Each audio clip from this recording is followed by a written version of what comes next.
Maqaa kan Ilmaa, kan Hafuura Qulqulluu, Waaqayyo tokkoon. Ameen. Maatii Waaqayyoon kan jaalattan, Waaqayyoon tolchee kan isin jaalatu, maqaa Gooftaa keenyaa, Uumaa keenyaa Yesuus Kiristoositiin akkam jirtu? Akkam yoo nageessanii? Amiin. Waaqayyoon abbaan jaalalaa, abbaan dhiifamaa. Akka balleessaa keenyaa, akka cubbuu keenyaa ilaalee osoo nutti hin eeggamiin kan yeroo kanaan kan nu ga'e maqaan isaa kan ulfaate nuuf haa ta'u.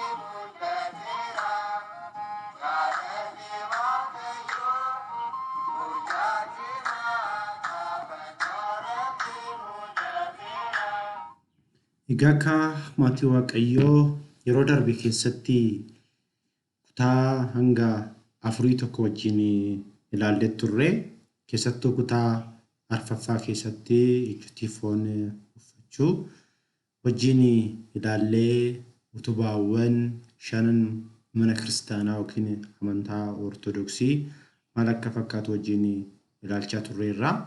Har'a immoo wajjin kan ilaallu iccitoota 3 wajjin ilaalla. Keessattuu iccitii cuuphaa, iccitii qurbaanaa fi iccitii du'aa ka'umsa namootaa wajjin ilaalla jechuudha. Yeroo darbee akkuma hundi keessan yaadattanii maal jennee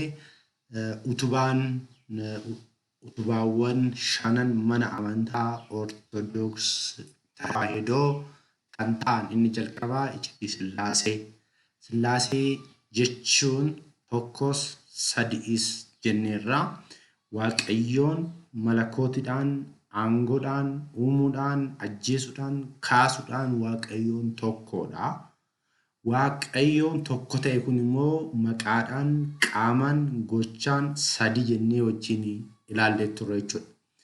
Abbaan Waaqadha, Ilmi Waaqadha, Hafuurri Qulqulluun Waaqadha. Garuu Waaqa tokko jenna malee Waaqa 3 akka hin jennes wajjin ilaallee turre. Ittaansinee iccitii siggaawee yookiin iccitii foon uffachuu wajjin ilaallee turre.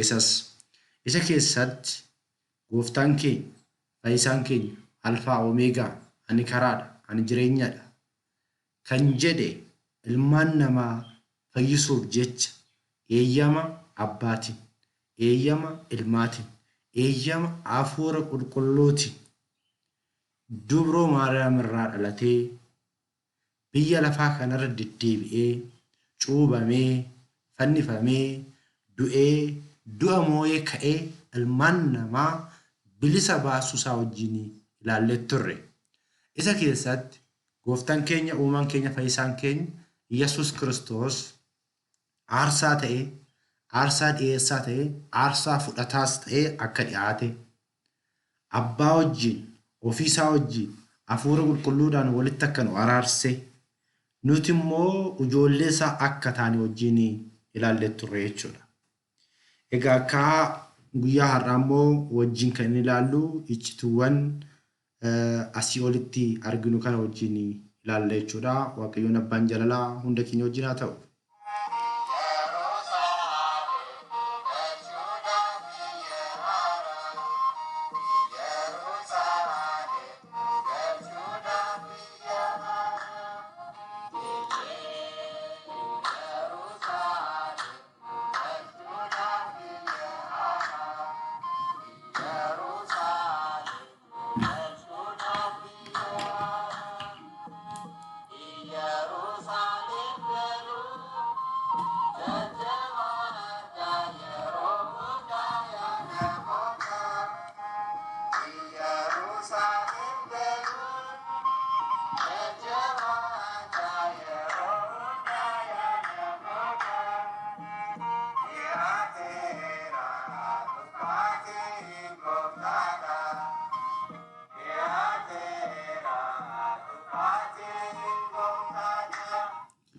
Egaa akka maatii Waaqayyoo iccitii cuuphaa yoo jennu wanti tokko wanti hubatamuu qabu cuuphaan mataan isaa doogmaa akka ta'e hundi keenya iyyuu ilaalluu qabna beekuus qabna jechuudha.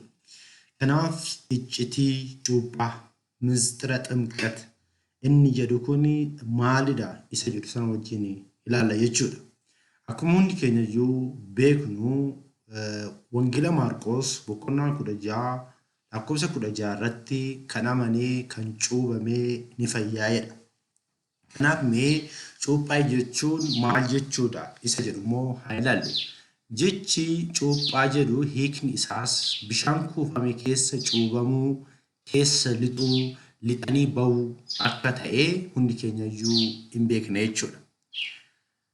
ጥምቀት ማለት በተከማቸ ውሃ ውስጥ መነከር ገብቶ ማውጣት ማለቱ ነው። hiikkaan kun isuma hiikkaa nuti itti kenninuudha. Cuuphaa gaafa jennu bishaan keessa yookiin bishaan walitti kuufame ta'uu danda'a, galaana ta'uu danda'a, isa keessa seenanii ba'uu jechuudha. Cuuphaan inni jedhu jechuudha. Hiikkaan isaa immoo karaa amantaatiin hiikkaan nu gaafa immoo itti kenninu iccitiin cuuphaa hiikkaa iccitii amantaan bishaan irratti kadhatame jireenya mul'atu jechuudha. Bishaan irratti kadhatame maqaa Abbaa, maqaa Ilmaa, maqaa Hafuura Qulqulluutiin yookiin maqaa Sillaaseetiin al sadi lixuu fi ba'uu jechuudha. Karaa amantaatiin yoo ilaallu jechuudha. Maqaa Abbaa, maqaa Ilmaa, maqaa Hafuura Qulqulluutiin bishaan irratti kadhatame irratti abboonni luboonni kadhannaa taasisanii bishaan san keessa al sadi seennee ba'uun maal jedhama? Iccitii cuuphaa jedhama jechuudha. Kanaaf gooftaan keenya uumaan keenya Yesuus Kiristoos Wangeela Maatiyos boqonnaa 28 lakkoofsa 19 irratti duuka bu'oota isaatiin deemaa gara handaara biyya lafaatitti deemaa maqaa Abbaa, maqaa Ilmaa, maqaa Hafuura Qulqulluutiin barsiisuudhaan cuubuudhaan duuka bu'oota koo taasisaa jedhee jechuudha.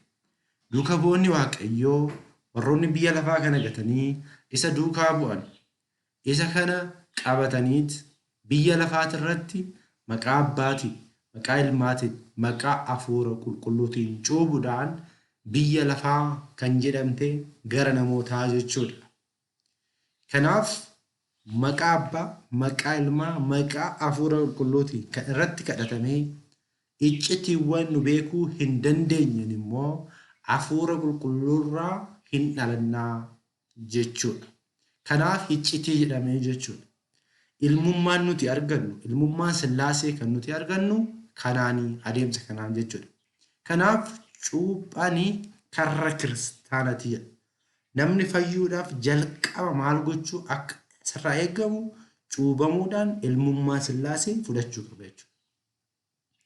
Iccitiiwwan biroollee raawwachuudhaaf jalqabni maal ta'a jechuudha? Iccitii kana jechuudha. ጥምቀት የክርስትና መግቢያ በር ናት። ምክንያቱም ከሌሎች ምስጢራት ስለሚቀድምና ለእነርሱም መፈጸም ቅድመ ሁኔታ ስለሆነ ገርተኒ ሰበብን ኢሳ icciitiiwwan biroo kan dursee fi raawwii isaaniif haala duree waan ta'eef maal jenna? የክርስትና መግቢያ በር ወይም karra kiristaanaati jenna jechuudha. Cuuphaan iccitii Yordaanos yookiin cuuphaan iccitii gadaamessa Yordaanos irraa Hafuura Qulqulluu irraa dhalannee ilma sadan tokkummaa yookiin iccitii Sillaaseetii qabeenya ilmummaa fi maqaa kiristinnaa itti fudhannuudha jechuudha. Maal itti fudhanna? Ilma Sillaasee taana, maqaan nu moggaafama, kiristaana taana jechuudha. Miseensa beeta kiristaanaa kan itti taanu iccitii kamiinidha? Iccitii cuuphaatiin jechuudha. Namni tokko iccitii keessatti hirmaachuudhaaf jalqaba cuuphamee hawaasa kiristaanaa keessatti makamuu qaba jechuudha. Namni tokko mana amantaa Ortodoks Tawaahidoo keessatti iccitiiwwan isheen qabdutti hirmaachuudhaaf jalqaba miseensa ishee ta'uu qaba jechuudha. Miseensa kana immoo maalidhaan mirkaneessaa? Cuubuudhaan jechuudha. Kanaaf iccitiin cuuphaa, iccitii utubaa shanan keessaa tokko yoo ta'u, iccitiiwwan mana kiristaanaa torban keessaas tokkodha jechuudha. Iccitiiwwan mana kiristaanaa ammistu aamada misxiraat kan jedhamanii fi iccitiiwwan torban mana kiristaanaa kan jedhamu keessattis hin ramadamaa jechuudha. Hundeewwan amantaa keenya fi iccitii kennaa ilmummaa keessatti waan argamuuf lamaan isaa keessatti maal ta'a? Hin ramadamaa jechuudha. Hundeeffama cuuphaa moo haa ilaallu? Hundeeffama cuuphaa. Cuuphaa kana eenyutu hundeesse? Eenyutu hundeesse? Kan waa'ee cuuphaa nu barsiise gooftaa keenya Kiristoosidha. Kan immoo hundeessellee isuma jechuudha. Hundeessaan iccitii cuuphaa gooftaa fi fayyisaa keenya Iyyesuus Kiristoos matuma isaati. Ofii isaatii hundeesse, ofuma isaatii immoo nu kenne akkanatti raawwadhaa nuun jedhee nuti immoo akkuma gaafa jalqaba waa'ee amantaa ilaalla. Amantaan amanuu fi amanamummaa of keessaa qaba. Amanamuu jechuun qaama itti amanne saniif deebii laachuudha jenneerra. Kanaaf gooftaan keenya Iyyesuus Kiristoos fayyisaa, jiraachisaa, waaqa bara baraa, alfaa oomeegaa kan ta'e jennee amannee jirra waan ta'eef inni immoo cuuphamaa nuun jedheera waan ta'eef ni cuuphamna jechuudha. Kanaaf iccitii yookiin cuuphaa kan nu hundeesse eenyudha? Gooftaa keenya Iyyesuus Kiristoos jechuudha.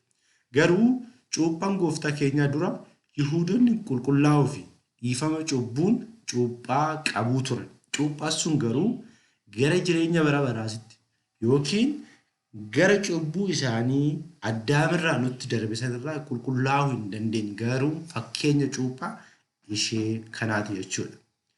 Jecha biraatiin guyyaa qulqullootaa fi bakka Waaqayyo itti mul'ate hundatti qaama namaa uffata dhiqachuudhaan meeshaalee mana Waaqayyoo keessatti fayyadaman hunda dhiqachuudhaan sirnaa fi aadaa ture. Kunis eeyyama Waaqayyoon ture jechuudha. Maal keessatti? Kaakuu moofaa keessatti. Kaakuu haarawaa keessatti garuu ofuma isaatiif eeyyama abbaatiin, eeyyama isaatiin, eeyyama hafuura qulqullootiin laga Yordaanos keessatti harka Yohaannis cuuphaatti cuuphamee jechuudha. Mana Waaqayyoo seenuu fi tajaajila qulqullootti osoo hin seeniin dura miilaa fi harka dhiqachuun dirqama akka ture nu argisiisa jechuudha. Sirna hafuuraa kan argisiisuu fi iccitii jireenyaa keessa Waaqayyo isa uumamaan qulqulluu fi qulqulluu ta'e duratti qaama isaanii xurii afaaniin ala irraa dhiqachuu fi qulqulleessuun ni argisiisa jechuudha. Har'allee gaafa mana amantaa seennu uffata keenya miiccachuun, miila keenya dhiqachuun, qaama keenya dhiqachuun kiristaana tokkorraa eeggama jechuudha. Maaliifuu kabajaa mana saniif qabnu argisiisa jechuudha. Gaafa Waaqayyoon kabajne immoo Waaqayyos nu kabaja waan ta'eef jechuudha. Kuni garuu fakkeenya cuuphaati malee cuuphaa hin turre jechuudha. Gooftaa fi Waaqni keenya fayyisaan keenya Iyyesuus Kiristoos cuuphaa karaa sadiin hundeesse. ጌታችንና አምላካችን መድኃኒታችን ኢየሱስ ክርስቶስ ጥምቀትን የተመሰረተው በሶስት መንገድ ነው። ከራ ሰዲን ጀቹudha. Kana jechuun maal jechuudha? Karaa sadiidhaan maal godhee jira? Hundeessee jira jechuudha. Inni jalqabaa cuuphamuudhaan akka cuuphamnu nu barsiise. Ofii isaatii laga Yordaanositti umrii waggaa 30tti cuuphameera jechuudha. Wangeelaa Maatiyos 3:13 irratti. Abbaanis ilmi koo ani jaaladhu isa kanaadha jedhee ragaa ba'eefi jechuudha. Inni biraa immoo namni amane cuuphamuun ni fayyaa. Kan amane kan cuuphame hin fayya jechuudha. Jechaan nu barsiise jechuudha. Dhugumaan isiniin jedha namni lammata yoo dhalate malee mootummaa Waaqayyoo arguu hin danda'u yookiin fayyuu hin danda'u. Fayyuu hin danda'u jechuudhaan gooftaan keenya Iyyesuus Kiristoos barreeffamanis dubbiidhaanis nu barsiise jechuudha. Inni sadaffaan immoo tartiiba duuka bu'ootaa qulqullootaaf kenname. Duuka bu'ootaa maal jedhe? Egaa dhaqaatii yookiin deemaatii maqaa abbaa, maqaa ilmaa, maqaa hafuura qulqulluutiin cuuphaatii saba koo hundaa duuka bu'oota koo godhaa jedhe. Inni jalqabaa ofii isaatii cuuphame. Isa biraa immoo cuuphamtan malee fayyuu hin dandeessan nuun jedhe. Sadaffaan immoo duuka bu'oota isaatiin maal jedhe deemaa cuuphaa jedhe jechuudha. Kanaaf namni amanee yoo cuuphame malee mootummaa Waaqayyoo dhaaluu waan hin dandeenyeef dirqama har'a nuti kiristaanonni maal gochuu qabna? Cuuphamuu qabna jechuudha. Kana irratti hundaa'uudhaan abbootiin amantaa maal jedhanii cuuphaan takkittiidha. Cuuphaa dhiifama cubbuu godhu takkatti ni amannaa jedhan jechuudha. Cuuphaan nuti cuuphamnu tuni cuuphaa ilmummaa Sillaasee itti argannee cubburra itti qulqulloomnudha jechuudha. Nuti daabiloosiin ganneerraa nuti ijoollee Kiristoositi jennee waadaa itti seennu jechuudha. Kanaaf ጌታችን አምላካችን መድኃኒታችን ኢየሱስ ክርስቶስ ጥምቀትን ያመሰረተው በሶስት መንገድ ነው። መጀመሪያ በተግባር ራሱ ተጠምቆ እንድንጠምቅ አስተምሮናል፣ ሐዋርያም ሆኖናል። ሁለተኛ በትምህርቱ ያመነ የተጠመቀ ይድናል በማለት። ሶስተኛ እንግዲህ ሂዱና አሕዛብን ሁሉ በአብ በወልድ በመንፈስ ቅዱስም እያጠመቃችሁ ደቀ መዝሙር አድርጋችሁ በማለት በሶስት መንገድ ስለ ጥምቀት አስተምሮናል ጀቹዳ። እቺቲ ጩጳ ጎፍታ ኬኛ ጎፍታን ኬኝ ኢየሱስ ክርስቶስ ጩበሜራች። እቺቲን ጩጳ ጎፍታ ኢየሱስ ኡምሪ ሳውጋ ሶዶመቲ ጋፋ ጉቴቲ ሀርከ ዮሐንስ ለገ ዮርዳንስ ጩበሙን ኢሳ kan ibsuu fi kiristaanonni hundi akka cuuphamuu qaban kan ibsudha. Isaaf nuti ilmummaa Sillaasee fudhanna. Inni garuu ilmummaa Sillaasee osoo hin taane gooftaan keenya Iyyasuus Kiristoos fakkeenya nu ta'uudhaaf jedhu. Kunis iccitii nu bishaanii fi hafuura qulqulluu irraa lammata dhalachuu isaa nu argisiisuudhaaf gooftaan keenya Iyyasuus Kiristoos mucummaa Sillaasee cuuphamnee ta'u akka argachuu qabnu nu barsiisa jechuudha. Gooftaan keenya Iyyasuus Kiristoos laga Yordaanositti maaliif cuuphame isa jedhuuf immoo abboonni akkanatti nuuf kaa'u. Inni jalqabaa raajiin dubbatame akka raawwatuudhaaf. Faarsaa boqonnaa 114 lakkoofsa 3 irratti galaanni argee ni baqatee lagni Yordaanonis gara boodatti ni deebi'e jechuudhaan iccitiin hin dubbatame ture. Akkasuma san raajiin dubbatame kun immoo gaafa gooftaan keenya Iyyasuus Kiristoos laga Yordaanositti cuuphamuudhaaf deemu lagni Yordaanos hin dheessee ture jechuudha. Booda garuu inni aangoon harka isaa jira waan ta'eef qilleensas ta'e bishaanis ta'e addunyaa kana hundaa abboomuun aangoo isaati waan ta'eef abboomee gooftaan keenya harka Yohaannisitti cuuphamee jira jechuudha. Inni biraa immoo xalayaa gabrummaa Daabiloos Addaamii fi Hewaan mallatteesse laga Yordaanos jalatti awwaalee ture. Sana cuuphaa isaatiin balleessuudhaaf. Isa qaraaniyoo dhiiga isaatiin. Akka abboonni nu barsiisanitti Daabiloos iddoo lamatti awwaalee jedhu xalayaa Addaamii fi Hewaan mallatteessise.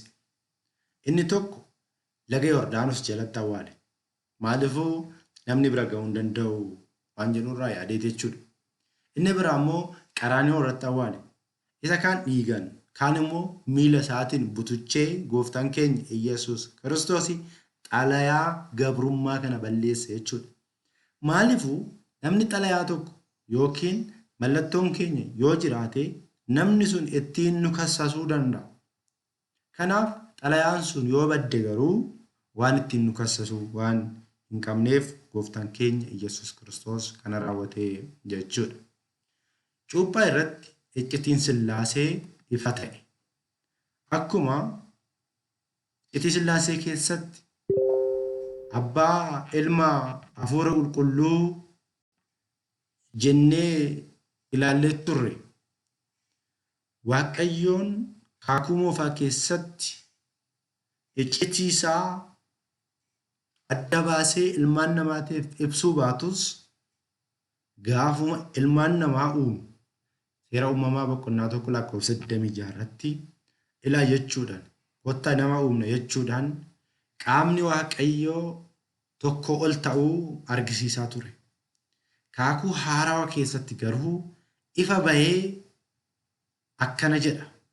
Wangeelaa Maatiyos boqonnaa 3:16 irratti Iyyesuus cuuphamee bishaanicha keessaa akkuma baheen bantiiwwan samii hundinuu banaman jedha. Achumaanis hafuurri Waaqayyoo akka gugeetti gad dhufee isa irra taa'uun isaa ni arge. Sagaleen immoo kunoo inni kun isaan kan gammadu ilmi koo ani jaaladhu kanaadha jechuudhaan abbaan samii keessaa ragaa ba'e. Ilmi immoo laga Yordaanositti hin cuuphame. Hafuurri qulqulluun immoo bifa gugeetiin dhufee Iyyesuus irra hin qubate jechuudha. Iccitiiwwan ilmaan namaa hubachuu hin dandeenye hundi isaatuyyuu laga Yordaanositti iccitiin marti ifa ba'e jechuudha. Iccitii kana nuuf ibsee Waaqayyoodhaaf galanni haa ta'u. Yaa maatii Waaqayyoo, Waaqayyoon abbaan keenya akkam akka nu jaalatu, akkamitti akka nu hubatu kanarraa hubachuu hin dandeenyaa jechuudha. Akaakuuwwan cuuphaa immoo wajjin haa ilaallu. Akaakuuwwan cuuphaa inni jalqabaa cuuphaa gaabbii jenna.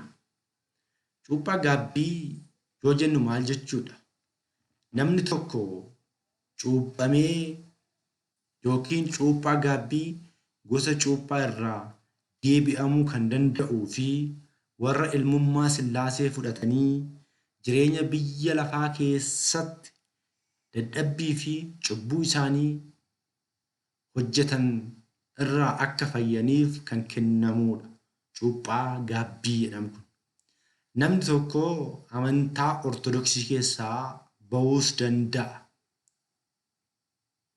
Kufuus danda'a. Isa kanarraa akka deebi'uudhaaf immoo iccitiin maal raawwataa fi gaabbiitu raawwataaf jechuudha. Cuuphaan tokkodha. Efesoon boqonnaa 4:5 irratti gooftaan tokko, amantaan tokko, cuuphaan tokko jedhameera. Kanaaf cuuphaan irra hin deebi'amu. Garuu cuuphaan gaabbii irra deebi'amaa jechuudha.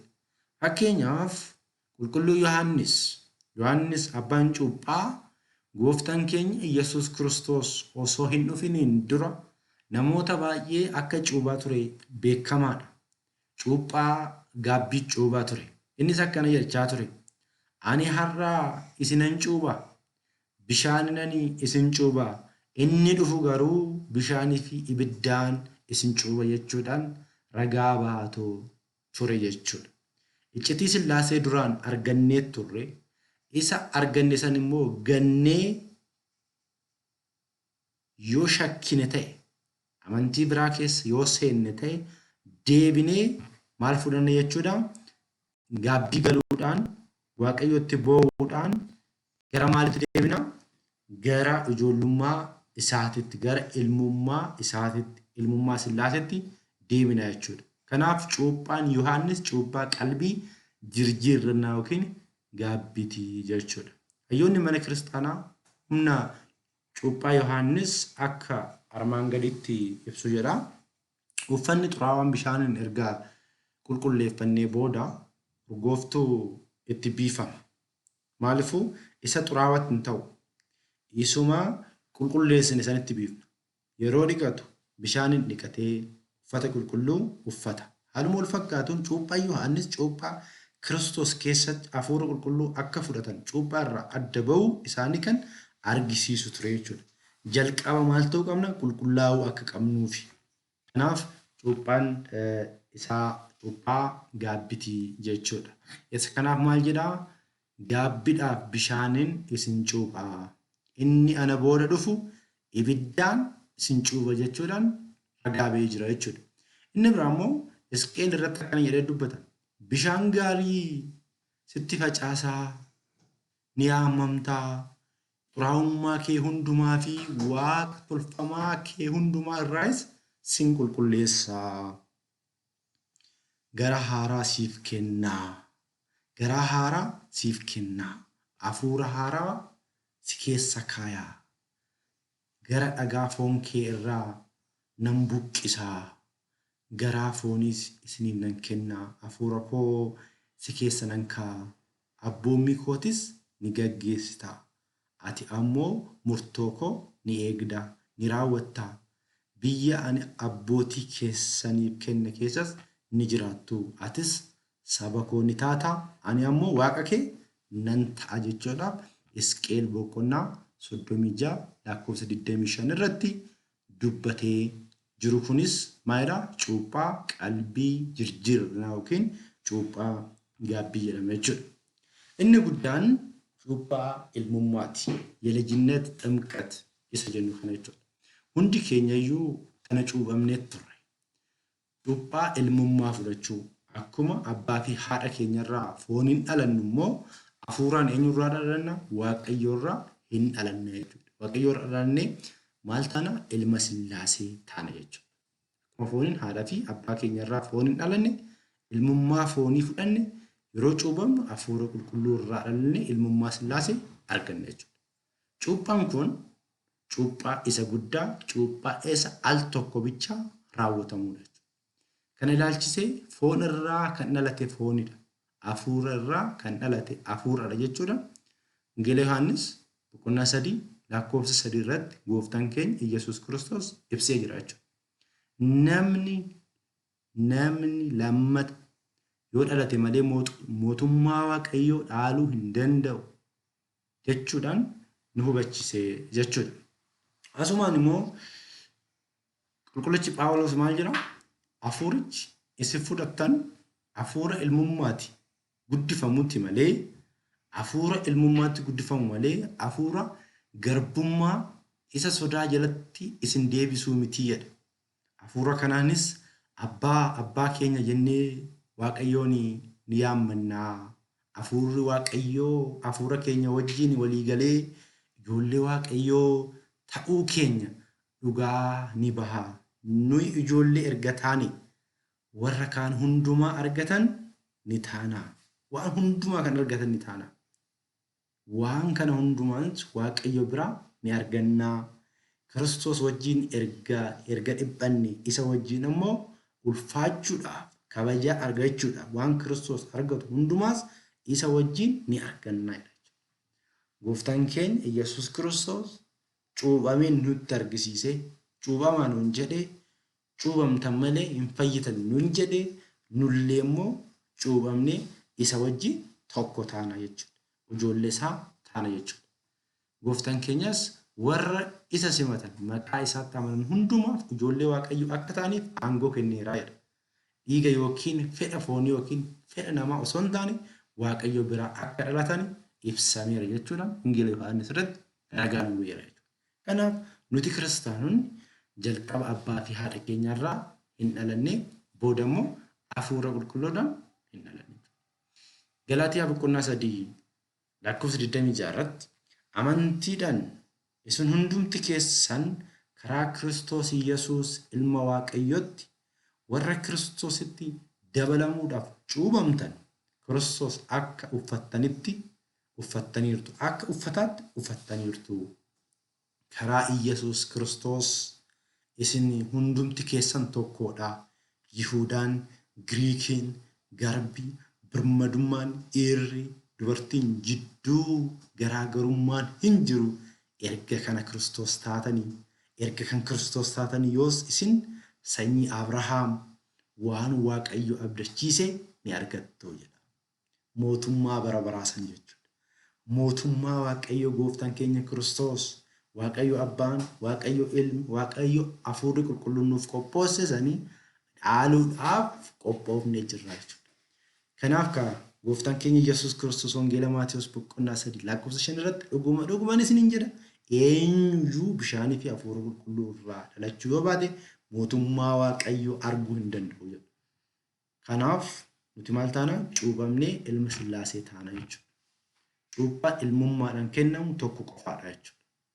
Cuuphaan ilmummaa meeqa tokko qofaadha. Cuuphaan ilmummaa akkamitti raawwatama isa jedhuuf karaalee isaa wajjin ilaaluu dandeenya. Cuuphaan tokko bikkoo akka ta'e Efesoon boqonnaa 4 lakkoofsa 5 irratti cuuphaan ilmummaa al tokko bichaan akka raawwatamu. Cuuphaan gaabbii garuu yeroo namni kufetti waaqayyootti deebi'uu yoo barbaade akkuma mucaa bade sanii mucaan maatii abbaasaa gatee deemee booda garuu miidhaan guddaan waan irra ga'eef gara abbaasaatti deebi'e jechuudha. Har'allee abbaan keenya Amaanu'eel Faayisaan addunyaa Kiristoos abbaa keenya waan ta'eef cubbuu jibba malee nu cubbamtoota hin jibbu jechuudha. Nu fayyisuudhaaf illee immoo sababa barbaada jechuudha. Kanaaf gaabbiidhaan karaa isaatiitti ni deebina jechuudha. Cuuphaan ilmummaa garuu al tokko bichaadha. Of xureessine waan ta'eef of qulqulleessuudhaaf immoo gaabbii gallaa jechuudha. Kanaaf cuuphaan ilmummaa tokko qofa akka ta'e hundi keessanuyyuu beekuu hubachuu qabdu jechuudha. Fakkeenyaaf namni tokko ortodoksii ture haa jennu. Ilmummaa Sillaasee fudhateera. Booda musliima ta'e. Musliima keessa erga tureen boodatti immoo ortodoksiitti deebi'e. Kanaaf cuuphaa ilmummaa miti kan kennamuufi. Cuuphaa ilmummaa al tokko fudhateera. Cuuphaa gaabbitu kennamaaf jechuudha. Qannoonaan kennameefi ammana sagadii, ammana tsoomii akkana godhi jechuudhaan abbaa gaabbisaa bira deemee sirna san raawwata jechuudha. Kuni cuuphaa gaabbicha. Kun immoo cuuphaa ilmummaati. Amma cuuphaan ilmummaa immoo karaalee sadiin argamuu ni danda'a. Inni jalqabaa cuuphaa bishaaniiti. Hundi keessanuyyuu hin beektu beeta kiristaana keessatti wanta sirna raawwatudha jechuudha. Daa'imti dhiiraa guyyaa 40tti, shamarreen immoo guyyaa 80tti deemanii hin cuubamu jechuudha. Kuni cuuphaa bishaaniiti jechuudha. Bishaan akkuma qulqulluu ta'e cuuphaan kunillee cubbuu keenya nurraa dhiquudhaaf. Bishaan iddoo hundatti akkuma argamu inni biraa immoo bishaan uumamuma isaatiin halluu waan hin qabneef waaqayyoodhaaf illee akkas gochuu hin dandeenyu. Maqaa Sillaaseetiin bishaan luboonni kan irratti taasisan keessatti cuubamuudhaan kennaa hafuura qulqulluutiin waaqayyo biraa kan dhalannudha jechuudha. Bishaan kanaan yommuu eebbifamu hafuurri waaqayyoo bishaan sanarra buluudhaan amantiidhaan bishaan cuubamuun bishaanii fi hafuura qulqulluurraa ni dhalannaa jechuudha. Kan hundi keenya iyyuu hin beekne. Inni biraa cuuphaa hafuura qulqulluuti. የመንፈስ ቅዱስ ጥምቀት wareegamtoonni barsiisa kiristaanaatti amananii osoo hin cuubamin wareegaman. Namni tokko fakkeenyaaf musliimarraa amantaa ortodoksii sirriidha jedhee dhufee osoo wangeela barachaa jiru, osoo wangeela hubachaa jiru wareegamuu danda'a. Inni kun maal ta'aaf jechuudha? የመንፈስ ቅዱስ ጥምቀት jedhama jechuudha. Cuuphaa ilmummaa hafuura qulqulluu yookiin abidda irraa argatu iccitii waaqayyoo beekuun jechuudha. Cuuphaan hafuura qulqulluu dhaloota waaqayyoo bishaan keessatti osoo hin cuubamin ayyaana isaa erguun kan nuuf kennudha jechuudha. Osoo bishaan keessa hin lixin waaqayyoon hafuura qulqulluudhaan kan isaan cuubu jechuudha. Kanaaf fakkeenya cuuphaa duuka bu'oota qulqullootaa ilaaluu hin dandeenye jechuudha. Hafuura qulqulluudhaan maal ta'aniiru? Cuubamanii jechuudha. Akka keenya bishaan keessa lixanii osoo hin taane hafuura qulqulluudhaan waaqayyoon isaan maal godheera? Cuubee jira jechuudha. Cuuphaa dhiigaati. Cuuphaan dhiigaa inni kunis cuuphuma wareegamtootaa keessatti ramadama.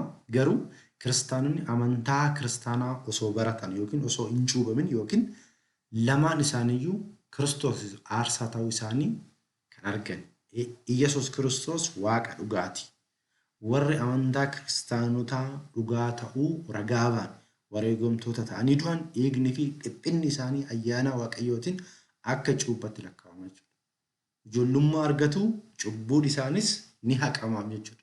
Namni tokko fakkeenyaaf amanee osoo har'a boru jechaa jiru du'uu danda'a.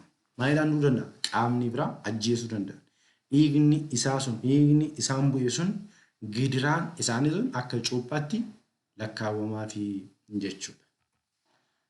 Cuuphaan akkamitti raawwatama? Isa jedhuuf namni cuubame kiristaana gadi yoo ta'e barumsa amantaa bu'uuraa barachuu fi amantaa isaa mirkanaa'uu qabaadha. Maal jechuudha? Namni cuubamu sun nama obbeeku yookiin nama ga'eessa yoo ta'e amantaa biraatirraa karaa amantaa ortodoksiitti yoo dhufu jalqaba barachuu kan qabu kaamanu barachaa jiru kanaan dogmaa keessattuu jechuudha.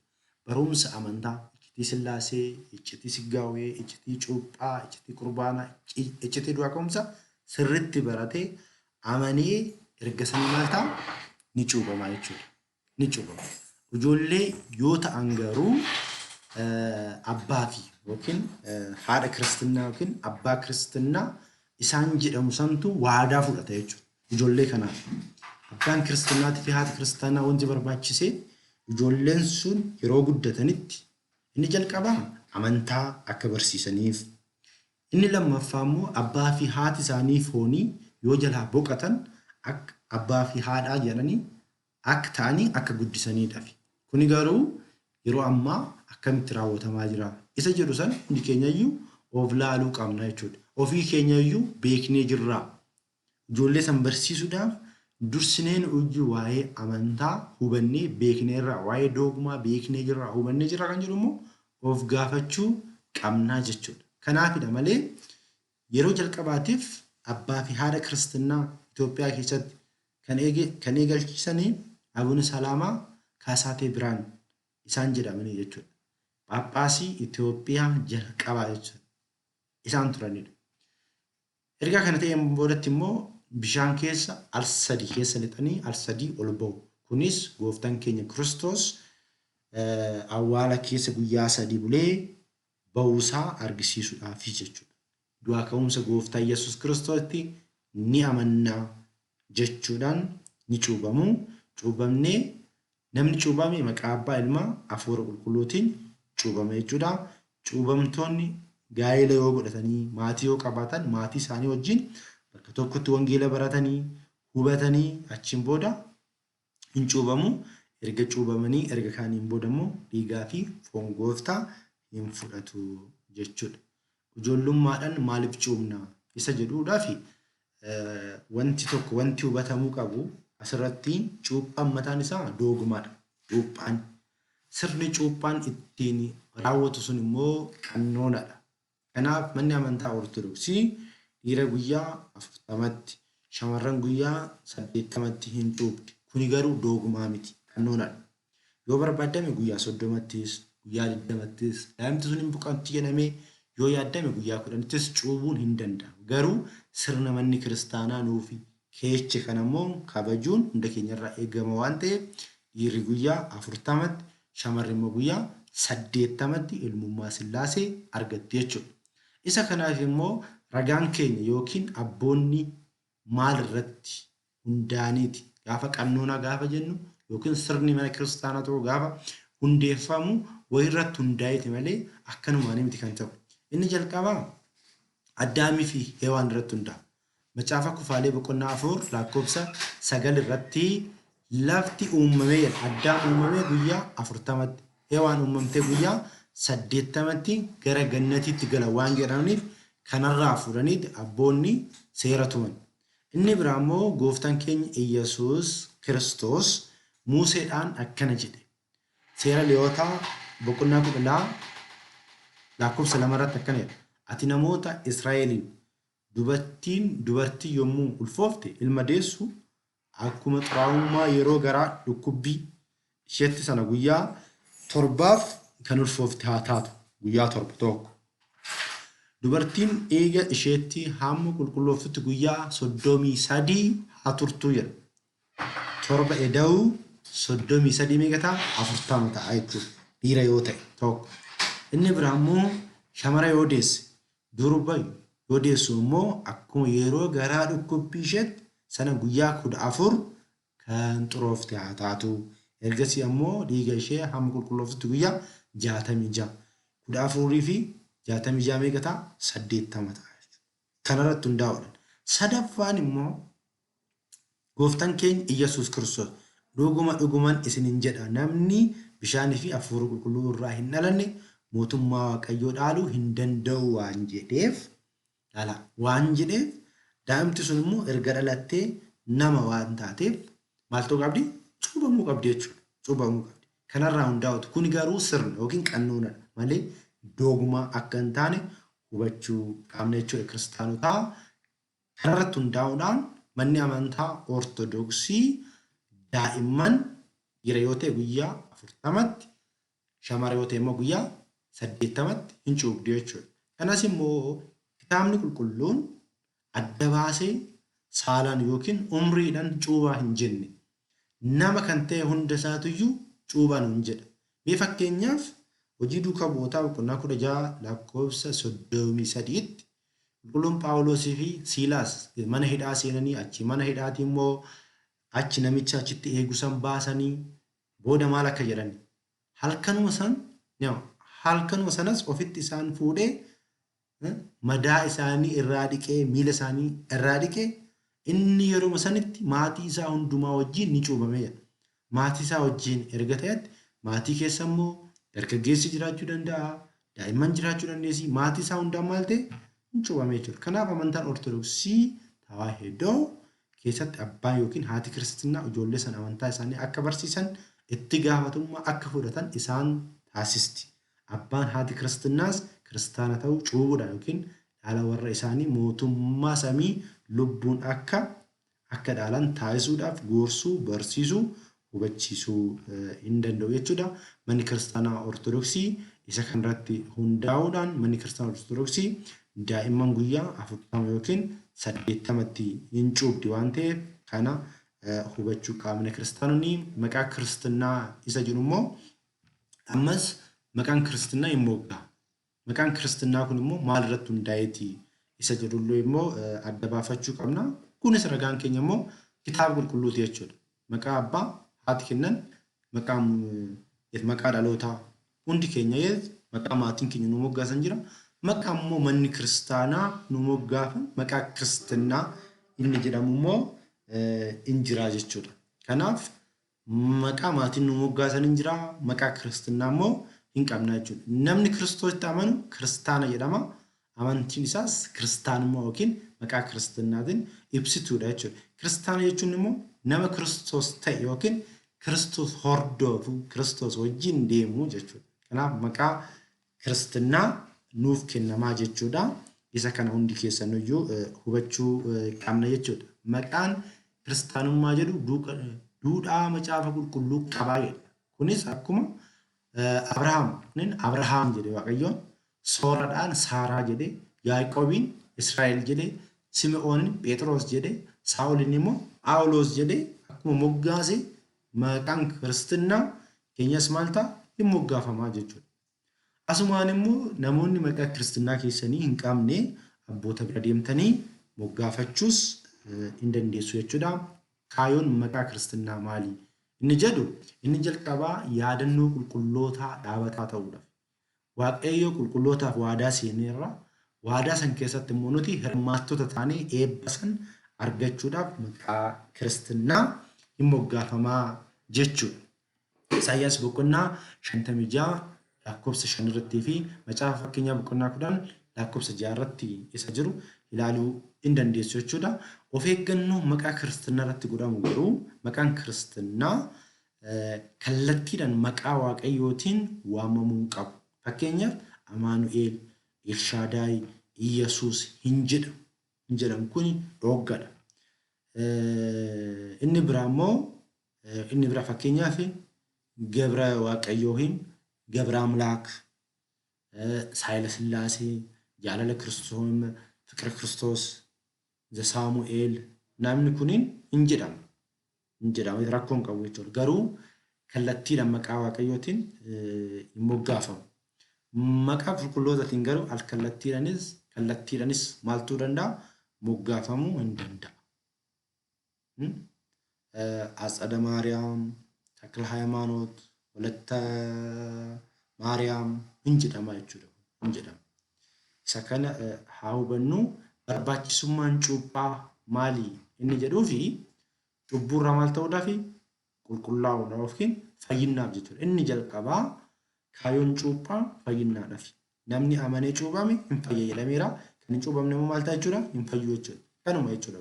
Gooftaan keenya Iyyesuus Kiristoos kana dubbateera. Inni jalqabaa fayyinaaf jechuudha. Namni fayyuu barbaadu cuuphamuu qaba jechuudha. Kanaaf namni amanee cuuphame ni fayyaa. Kan hin amanne garuu itti faradama jedhameera. Firdii jalaa bahuudhaaf immoo namni jalqaba maal ta'uu qaba? Amanee cuuphamuutu irraa eegama jechuudha. Gooftaan keenya Kiristoosis Niqodemoosiidhaan wanti jedheef kanuma. Niqodemoos nama galgala baratudha. Gooftaa keenya Yesuus Kiristoos jala taa'ee yeroo baratutti dhuguman isiniin jedha namni lammata yoo hin dhalanne mootummaa koo dhaaluu hin danda'u gaafa jedhuun akkamitti namni lammata gadaamessa haadhatti deebi'a kan jedhuun yaada biyya lafaatiin yaadee gaafii isaa hin kaasa jechuudha. Garuu gooftaan keenya Yesuus Kiristoos namni jalqaba abbaa fi haadha irraa dhalata lammata immoo hafuura qulqulluurraa akka dhalatu ibseefii jira jechuudha. Inni biraa lammata dhalachuudha. Eenyurraa dhalanna jalqaba sababa Addaamii fi Hewaanitiin cubbuutti kufneerraa ilmummaa waaqayyootirraa ilma gara daabiloositti deebineerraa amma immoo lammata dhalannee mootummaa isaa dhaaluudhaaf maal ta'uu qabna jechuudha? Lammata dhalachuu qabna jechuudha. Kiristoosiidhaan haaromuu qabna jechuudha. Kiristoosiidhaan ilma Kiristoos ta'uu qabnaa jechuudha. Keessoon keenya, yaadni keenya, qaamni keenya hundi isaatiyyuu Kiristoosiidhaan maal ta'uu qaba? Haaromuu qaba jechuudha. Kanaaf lammata maal tana hin cuuphamne jechuudha. Inni biraa inni sadaffaan cubbuu jalqabaa irraa bilisa ta'uudha. Cubbuu Addaamirraa dhaala ilma namaatti dhufe sanirraa dhiiga Kiristoositiin qulqullaa'omne jechuudha. Cuuphaadhaan nu qulqulleesse. Dhiiga isaatiin nu qulqulleesse Kiristoos. Isaan ala qaamni nu qulqulleesse hin jiru jechuudha. Kan qulqulloomne isaanidha jechuudha. Kanaaf cuuphaa takkittiitti ni amanna. Cuuphaan cubbuu keenya ni haqa jechuudhaan abboonni ragaa ba'a waan ta'eef cubbuurraa bilisa bahuudhaaf jechuudha wanti cuuphamnuuf. Inni biraa immoo Kiristoos fakkaachuudhaaf. Cuuphaan du'a isaa keessatti Kiristoos fakkeessinee du'aa ka'uu isaa irrattis hirmaanna jechuudhaan qulqulluun Phaawulos akkuma dubbate Iyyasuus Kiristoos wajjin tokkummaa qabaachuudhaaf isa qaama keenya godhachuudhaaf nuti immoo ilmaan isaa ta'uudhaaf inni immoo nuuf abbaa ta'uudhaaf cuuphamuu qabna jechuudha. Iyyasuus Kiristoos wajjin tokkummaa ta'uudhaaf kan cuuphamne hundi keenya du'a isa wajjin tokko ta'uudhaaf akka cuuphamne hin beektu. Kanaaf akkuma Kiristoos ulfinna abbaatiin du'aa ka'e nus jireenya haaraa keessa akka deemnuuf du'a isaa wajjinis tokko akka taaneef cuuphaan isaa wajjin awwaalamneerra. Isa wajjinis maal taaneerra kaanee jirra jechuudha. Kanaaf akkuma Kiristoos du'ee du'a moo'ee ka'e nullee duunee du'a moonee kaana jechuudha. Kanaaf Kiristoos fakkaanna jechuudha. Qaama Kiristoos ta'uudha. Qaama Kiristoos. Cuuphaan qaama Kiristoos ta'uu keenya mirkaneessuudha jechuudha. Ragaa nuu baanu jechuudha. Bara durii sanyii Abrahaam haqna qabachuudhaan ijoollee Abrahaam akkuma jedhaman amma immoo nuti cuuphamuudhaan maal jedhamna? Ijoollee Waaqayyoo, ijoollee Kiristoos hin taanaa jechuudha. Isin keessatti qaama cubbuu bulchiinsa Kiristoos jalatti murtee gatuudhaan haqna qabamte gargaarsa Waaqayyoo isa du'aa isaa kaaseen cuuphaadhaan isa waliin awwaalamuu fi amantiidhaan isa wajjin akka jiraatte cimsee ibseera jechuudha Qolaasiyaa irratti jechuudha. Kanaaf nuti kiristaanonni Kiristoos fakkaachuudhaaf qaama Kiristoos taanee argamuudhaaf warri gara Kiristoos Iyyasuusitti cuuphamtu hundinuu Kiristoos maal taataniirtu uffattanii jirtu jechuudha.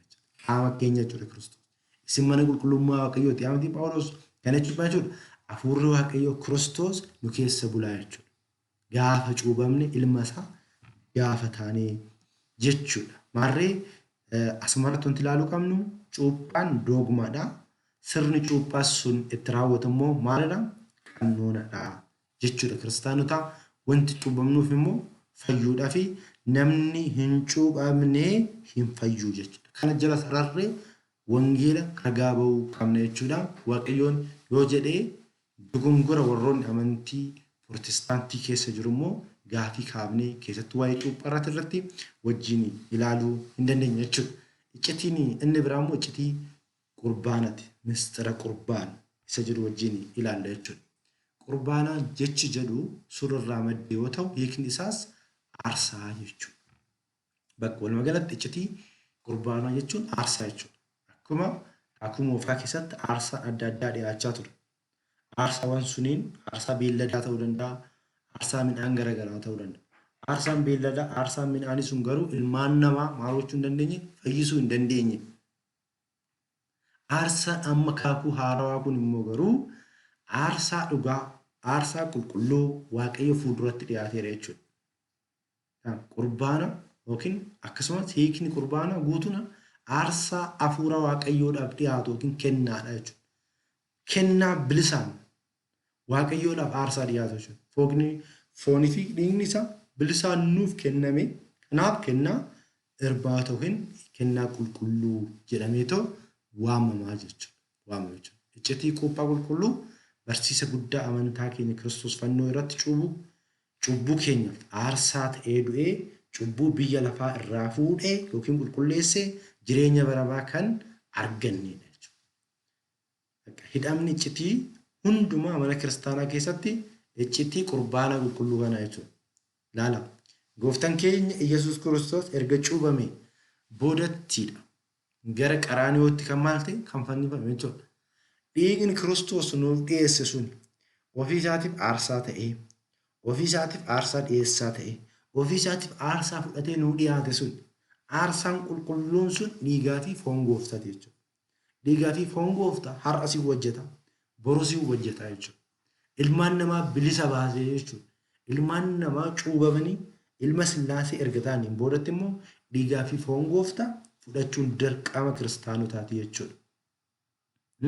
Amantoonni iccitii sadan tokkummaa yookiin iccitii Sillaasee amananii erga cuubamaniin boodatti maal fudhachuu qabu jechuudha? Qurbaanaan qulqulleeffamuu qabu jechuudha. Namni gaabbii gale tokko illee immoo iccitii gaabbii fudhatellee erga qulqullaa'een boodatti gara iccitii kanaatti dhiyaachuu qaba jechuudha. Garuu maal gochuu qaba dursa kan jedhu immoo wajjin ilaallaa jechuudha kiristaanotaa. Aarsaan kun garuu aarsaa akkamiiti yoo jenne aarsaa qulqulluu nuti hiika kanaa hiikuudhaaf illee barsiisuudhaaf illee dubbachuudhaaf illee humna keenyaa ol kan ta'u akka aarsaa fannoo irratti foon isaa cabsee dhiiga isaa dhangalaasee aarsaa cubbuu ta'e osoo hin taane aarsaa qulqulluu ta'e Waaqayyoodhaaf dhiyeessu akka hangafa lubaatti waan hojjetan hin beekanii dhiifama godhiifi jechuudhaan ofii isaatii fi Waaqayyo wajjin walitti araarsee jenna. Gooftaan keenya Yesuus Kiristoos gaafa inni qaraanii irratti fannifamu abbaa koo hin beekanii ta'u dhiifama godhiif jedhe. Laala akka maal ta'e ta'u araarsaa ta'e ta'u Kiristoos ofii isaatii immoo hoolaa qaraanii ta'e akkuma Abrahaam hoolaa isaa Waaqayyoodhaaf aarsaa dhiyeesse. Aarsaa ta'ee dhiyaate Kiristoos Waaqa ta'uu isaatiin immoo aarsaa kana fudhate. Ofii isaa qulqulluu waan ta'eef aarsaan isaa kun immoo Waaqayyo biratti gatii argate. Isaan ala garuu fayyuu hin dandeenyu turre. Dhiiga isaatiin ilmaan namaa qulqullaawanii harka daabiloos jalaa bahanii abbaa hafuura qulqulluu fi isa wajjin walitti araaramnee nuti bilisa baanee jechuudha kiristaanota. Ilmaan namaatii fi Waaqayyoon adda fagaatanii kan turan kan walitti dhiyeesse kamidha? Iccitii qurbaana qulqulluu kanaadha jechuudha. Iccitiin kun iccitii guddaadha. Iccitii hundee mana kiristaanaatiidha jechuudha. Iccitii kana beekuun, iccitii kana hubachuun kiristaanota hundarraa eegama jechuudha. Kiristaanonni hundi iccitii kana beekee, iccitii kana hubatee ittiin jiraachuu qabaa jechuudha. Ittiin jiraachuu qabaa. Iccitiin kun nama hundaaf bilisaan kenname. Daa'imman bichaadhaaf miti. Har'a hundi keenya iyyuu barumsa dogongoraatiin waan qabamne waan jiruuf sammuu keenya keessatti ani cubbamaadha haa jennu. Eeyyeen cubbamaadha. Eenyullee qulqulluun hin jiru jedha. Qulqulluun Phaawulos hundumtuu Waaqayyoon yakkee jira namni qulqullaa'aan hin jiru jedheera. Nuti dhiigaa fi foon gooftaa kan fudhannu qulqulluu waan taaneef osoo hin taane cubbamtoota waan taaneefidha. Cubbamtoota waan taaneefidha. Qulqullaa'uu barbaanna. Akkuma nama dhukkubsate tokkoof immoo maaltu barbaachisaa? Qoricha akka barbaachisu nu cubbamtootaaf immoo qorichatu barbaachisaa jechuudha. Kanaaf hundi keenya iyyuu kiristaanonni gaabbii gallee karaa dhiigaa fi foon gooftaatti dhiyaachuu qabna jechuudha. Iccitii qurbaanaa gooftaa keenya Iyyasuus Kiristoositti hundeessa jechuudha. Wangeela Maatiyoos boqonnaa 26 lakkoofsa 26 irratti gooftaan keenya Iyyasuus Kiristoos osoo hin fannifaminiin dura guyyaa kamisaa galgala duuka bu'oota isaa walitti qabee fudhadhaa nyaadhaa kuni dhaqna kooti jedhe laala. Kuni dhaqna kooti jedhe.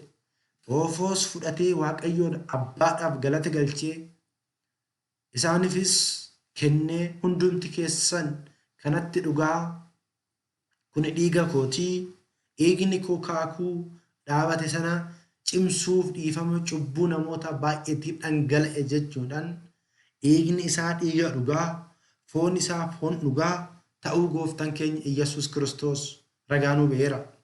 Wangeela Yohaannis boqonnaa 6 lakkoofsa 54 irratti immoo foon koo kan nyaatu dhiiga koo kan dhugu jireenya bara baraa qabaa jedhe. Yaa obboleewwan koo har'a nuti jireenya bara baraa argachuun barbaannu Waaqayyo Kiristoos wajjin jiraachuun barbaannu cubbuu keenyarraa hiikamuun barbaannu isatti dhiyaachuun barbaannu isa wajjin jiraachuu hin barbaannu. Mee har'a meeqa keenyatu dhiigaa fi foon gooftaa fudhatee jira? Of beekuu qabna. Of dammaqsuu qabna. Wangeelli waan nuun jedhe, wangeelli waan nuuf eeyyame raawwachuu qabna. Kanaaf yaa kiristaanotaa dhiigaa fi foon gooftaa irra bilisaan nu kennameera. Nuti garuu fudhachaa hin jirru. Har'a qarshii miti kan nu gaafatame. Bilisaan gaabbii galaa koottaa fudhaa itti manni kiristaanaa. Namoonni nu dhoogganis yoo jiraatan lakkii bilisaan dhaalatameera gaabbii galeetaan fudha jennee of gadi qabnee abbaa keenya Kiristoos abbaa dhiifamaa abbaa jaalalaa ta'uu amannee laphee qulqulluudhaan itti dhiyaannee fudhachuu qabna jechuudha. Iccitiin qurbaanaa iccitii utubaawwan 5 keessaa isa tokko akka ta'e hundi keessaniyyuu hin beektu.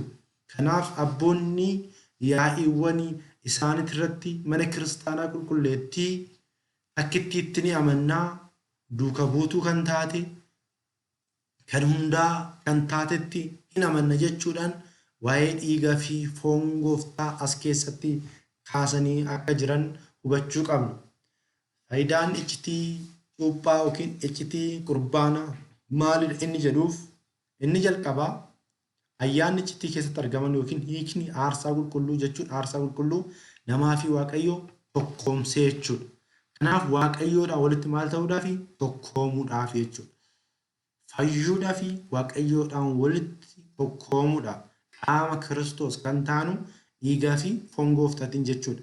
Dhiifama guutuu akka argannuuf akkuma inni ifa keessa jiru ifa keessa yoo deemne walii wajjin walitti dhufeenya qabna. Dhiigni Kiristoos jedha Iyyasuus ilmi isaa cubbuu hundumaa irraa nu qulqulleessa jedha. Cubbuu irraa qulqullaa'uudhaaf Kiristoositti dhiyaachuudhaaf qaama Kiristoos taasisuudhaaf nu fayyadaa jechuudha.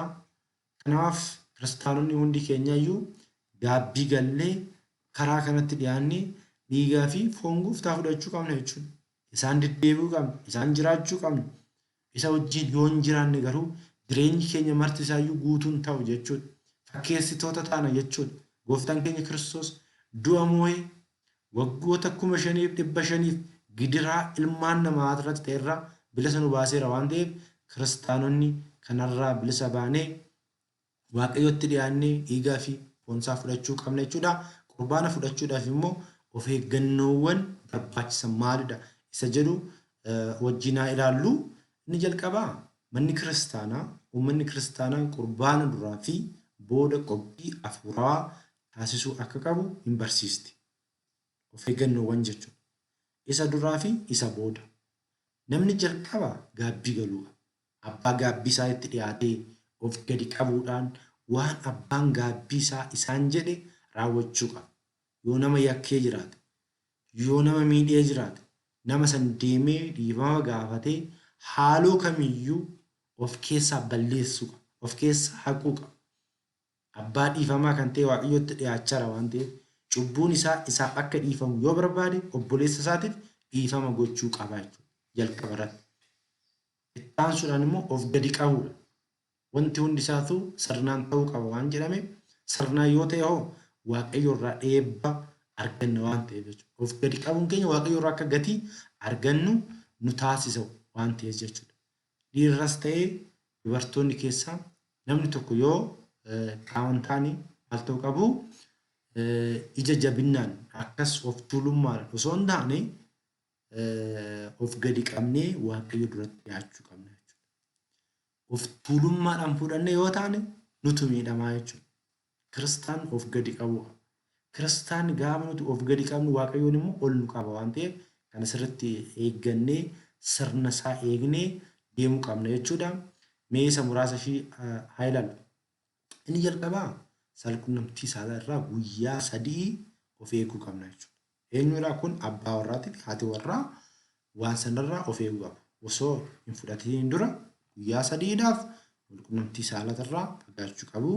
Uffata isaanii, qaama isaanii dhiqachuu qabu. Osoo hin fudhatiniin dura immoo sa'aatii 18dhaaf nyaatarraa fagaachuu qabu jechuudha. Sirni galatoo osoo hin jalqabiniin dura dursanii qiddaasee irratti argamanii qiddaasee qaddasuu qabu. Naxalaa isaanii mallattoo fannootiin godhatanii argamuu qabu jechuudha. Kanaaf lubichi gaafa cubbuu kan qulqulleessu foon Kiristoos isa dhugaan kana yoo jedhu immoo sagaduudhaan amiin jennee fudhachuun kiristaanota irraa eegama jechuudha. Of eeggannoon erga qurbaana fudhanneen booda immoo of eeggannootu barbaachisa.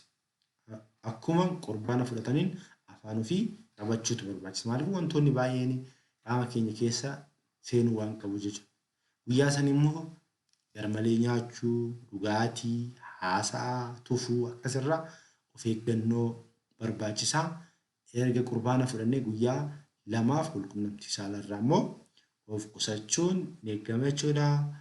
Karaa deemuu, nama arrabsuu, haasaa baay'isuu, qaamni keenya akka hin dhiigne wantoota akkanaatirraa of eeggannoo gochuu qabna jechuudha. Kiristaanonni kakuu moofaa keessatti fakkeenyi qurbaanaa maal isa jedhu inni jalqabaa fakkeenyi isaa inni jalqabaa Malkiiseedeqidha. Malkiiseedeq haala akka ture Abrahaam akkamitti akka aarsaa isaa dhiyeesse wangeela irra waan jiruuf isa kan hin dubbiftu. Inni biraa immoo hoolaa Faasikaati. Fakkeenyaaf hoolaa Faasikaa Israa'eloonni erga gaalanaan diimaa erga ce'aniin boodatti maloon nuuf immoo garuu Kiristoos hoolaan Faasikaa keenya nuuf ta'eera jechuudhaan dhiyaateera jechuudha. Maal ta'eera kun fakkeenya jechuudha. Ilaa hoolicha Waaqayyoo isa cubbuu biyya lafaa irraa qulqulleessu jechuudhaan immoo Yohaannis ragaa ba'e jechuudha. Ragaa ba'ee jira jechuudha. Inni biraa mannaa uummanni Israa'el biyya Gibsiitii erga ba'anii achi biyya isaaniitti galanii mannaa Waaqayyoon isaaniif buusaa ture. Mannaan sun garuu har'a nyaatanii boruun beela'uu turan. Kanaaf gooftaan keenya maal jedhe? Abboonni keessan lafa onaa nyaata mannaa jedhamu nyaatan garuu du'anii jedha. Ani biddeenicha jireenyaati isa samii irraa gad bu'eedha. Eenyullee biddeena kana yoo nyaate bara baraan ni jiraata. Biddeenichi ani biyya lafaatiin jireenya fiduudhaaf kennes foon koo isa kanaati jechuudhaan ragaa ba'e jechuudha gooftaan keenya. Kuni fakkeenya jechuudha. Egaa kaa waa'ee qurbaanaa erga laallee boodatti itti aansuudhaan immoo iccitii du'aa ka'uu namoota mistira tinsaa'ee mutaanii wajjin ilaalla jechuudha. Yeroo jalqabaa hin yaadattu yoo ta'e kaayyoon kiristaanotaa as ga'uudhaa isiniin jedheen ture. Mootichi Qiraaniyoo abbaan keenya gooftaan keenya Kiristoos gaafa murteedhaaf dhufu nuti kiristaanonni akka abboommii isaatiif fi dhiifama isaatiif akka kennaa isaatti yoo deddeebine Kiristoos simannaa jechuudha. Ammas Kiristoos kanaan akka nu ga'u eeyyamni isaa hunda keenya wajjin haa ta'u jechuudha. Mee haalaallee wajjin iccitii du'aa ka'uu inni jedhu gooftaan keenya Iyyasuus Kiristoos du'ee du'a moo'ee akkuma ka'u nutillee kiristaanonni bara biyyi lafaatuni dabartutti du'aa hin kaanaa jenna. Waa'ee kanaa iccitii du'aa ka'uu namootati malee iccitii du'aa ka'umsa gooftaa keenya Kiristoos akka hin taane kiristaanonni hubachuu qabdu kanarratti. Nuti kiristaanonni du'aa hin kaana. Du'aa immoo yoom kaana gaafa biyyi lafaa kun yookiin Waaqayyoon biyya lafaa kanatti murteedhaaf dhufuudhu namni du'es bakka du'e namni bishaan keessaa boolla keessa jees achi akka ka'u ni amannaa jechuudha. Tinsaa'ee mutaan jechuun isa san jechuudha. Warri gaarii hojjetan isaan ijoollee abbaa koo kan eebbifamtan gara koo koottaa beella'ee na nyaachiftan dhoobadhee oobuna baaftan hidhamee mana hidhaatti na gaafattan dhukkubsadhee na gaafattan kan jedhu gooftaan keenya Iyyasuus Kiristoos guyyaa isa ragaa bahaa jechuudha. Kanaaf kuni guyyaa du'aa ka'umsa namoota jenneetoo kanitti amannu jechuudha. Namni du'aa kan ka'u yeroo sadi ergamoonni Waaqayyoo erga malakatii afuufanii boodadha. Inni jalqabaa yeroo duraa foon namootaa bakka tokkotti bakka mataa namichaa jirutti walitti qabamaa. Kan tortore, kan bishaan nyaate, kan bubbeen fudhate, kan bineensi nyaate hundi bakka tokkotti walitti qabamaa jedha. Malakatii isa jalqabaatiin ergamaa Waaqayyoo afuufuun. Malakatii isa lammaffaatiin immoo yeroo afuufamuu labsiin himamu. Hiddi foonii fi lafeen wal qabatu. Bakka tortoree ka'ee jechuudha. Reeffa ho'aa fakkaataa jechuudha. Sadaffaa irratti malakatii yoo afuufamu garuu hunduu du'aa ni ka'a jechuudha. Maal jechuudha? Nafseen yookiin si'oolii keessa jirti yookiin gannatii keessa jirti. Dhuftee akka sookkeettiitti itti maal taati? Hin maxxanfamte jechuudha. Dhiirri waggaa 30 fakkaatee, shamarri immoo nama waggaa 15 fakkaattee hin kaatii jechuudha. Kan gaarii hojjete aduu irra harka 7 addaatee, kan cubbuu hojjete immoo aduu irra gurraacha'ee al 7 gurraacha'ee maal ta'a? Harraageessa irra jechuudha. Al 7 gurraacha'ee hin ka'a jechuudha. Waaqayyoon abbaan jaalalaa gooftaan keenya Yesuus Kiristoos garuu akka cubbuu keenyaa osoo hin taane akka dhiifama isaatti mirgaan nu haa dhaabu hunda keenya jechuudha. Ragaa kitaaba qulqulluu irraa ilaaluu hin dandeenya. Hin jiraayi kitaaba qulqulluu irraa yoo jenne kitaaba qulqulluu irra hin jiru. Nuti kiristaanonni Kiristoosiin wanti amanneef Kiristoos akkuma du'aa ka'e nullee du'aa hin kaanu. Amma namni yoo boqote eessa gala? Gannat gala. Yeroo san garuu mootummaa bara baraan mangista samaayaat ishii jedhamtu sani gallaa jechuudha. Kana hundi keenya iyyuu beeknee hordofuu qabna jechuudha. Kanaaf saduqoonni warri du'aa ka'uun hin jiru jedhan gara Yesuus dhufanii akkana jedhan. Kitaaba qulqullaa humna Waaqayyoos waan hin beekneef hin doongortu. Du'aa ka'uutti akka ergamoota Waaqayyoo warra samii keessaa ta'u malee hin fuudhanii hin heerumanis. Achi keessa dadhabuun hin jiru. Achi keessatti Waaqayyoodhaaf galata galchuu bicha. Warroonni musliimotaa garuu waan isaan jedhan waan biraati miti. Achi keessatti walqunnamtii saalaallee raawwatama jedhu. Nuti garuu barumsa akkasii hin qabnu. Akka ergamoota samiiti. Nyaanni ergamoota samii galata Waaqayyoodhaaf galchuudha. Nullee yeroo san garuu galata Waaqayyoodhaaf galchuudhaaf malee wal horuudhaaf walqunnamtii saalaatiif wanta akkas jedhu kiristaanummaa keessa hin jiru jechuudha. Yesuus immoo ilmi namaa ulfinna isaatiin ergamoonni Waaqayyoo hundinuu isa wajjin ni dhufu. Yommuu inni teessoo ulfinna isaatti irra ni taa'a. Yommus namoonni biyya lafaa hundinuu fuula isaa duratti walitti ni qabamu. Tikseen hoolota ra'ootatti akka gargara foo'u. Innis namoota sana gargara ni foo'a. Isin yaa warra abbaa kootiin eebbifamtan kottaa mootummaa isaa isa uumama biyya lafaatiin jalqabee isiniif qophaa'ee galaa jedha jechuudha. Yaa kiristaanota as galuudhaaf mee kaayyoon keenya?